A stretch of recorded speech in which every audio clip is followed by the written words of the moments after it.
បងទាំងអស់គ្នានេះគឺជាសកម្មភាពផ្ទាល់នៃការតេស្តលើករបស់កន្លះយោងចល័ត360គីឡូក្រាមបងប្អូនមើលឃើញហើយដែលយើងបានតេស្តផ្ទាល់ហ្នឹងអញ្ចឹងយើងចូលទៅកាន់វីដេអូ review ពេញនៃឧបករណ៍នេះទាំងអស់គ្នាបាទសួស្តីអតិថិជនទាំងអស់គ្នាបាទជួបគ្នាទៀតហើយថ្ងៃនេះយើងមកបង្ហាញជូននៅកន្លះយោងប្រភេទចល័តបងប្អូន parameter បងប្អូនដែលយើងមាន3ខ្នាត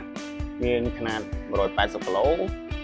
250គីឡូនិង360គីឡូតែខ្នាតទាំងអស់នេះសុទ្ធតែមានខ្សែកាបប្រវែង30ម៉ែត្រទាំងអស់បងប្អូនតែងាយស្រួលចល័តទៅតាមការដ្ឋានមួយ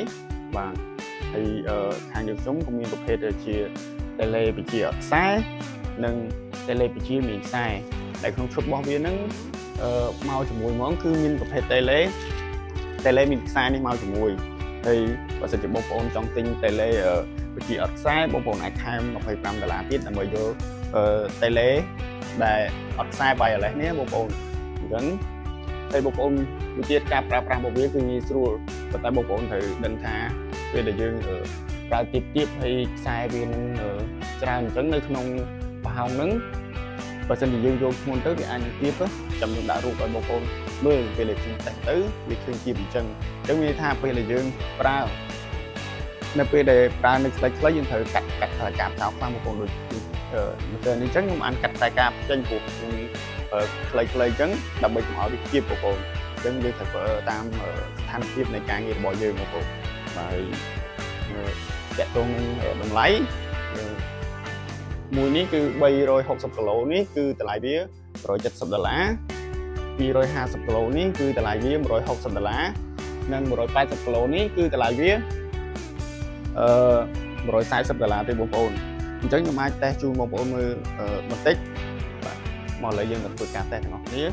បាទជាមួយនឹង tele វិជាដែលមានខ្សែបងប្អូន tele មានខ្សែបាទយើងធ្វើការចុចលើក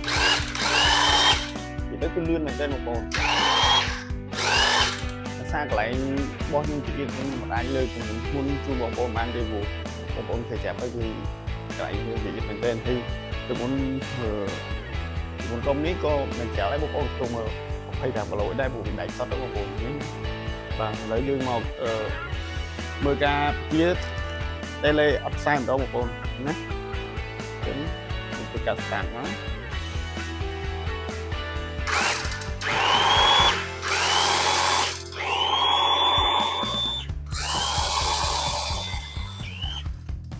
បាទឃើញថាពេលដែលយើងចុចដល់នេះទៅវាមានកុងតាក់ផ្ដាច់ខ្លួនវាបងប្អូនពេលដែលដល់កន្លែងនេះវាផ្ដាច់គ្នាយើងចុចទៅក៏វាអត់ទៅដែរទៅយើងចុចទៅក្រោមបានវាចុះអញ្ចឹងមានតែប៉ុណ្្នឹងទេបើបងប្អូនមានចំណាប់អារម្មណ៍បងប្អូនអាចតាក់ទងមកចូលក្នុង Page ឬក៏ Telegram លេខទូរស័ព្ទដែលខ្ញុំបានដាក់នៅខាងលើ caption ហ្នឹងបាទមានតែប៉ុណ្្នេះលាបាយបាយ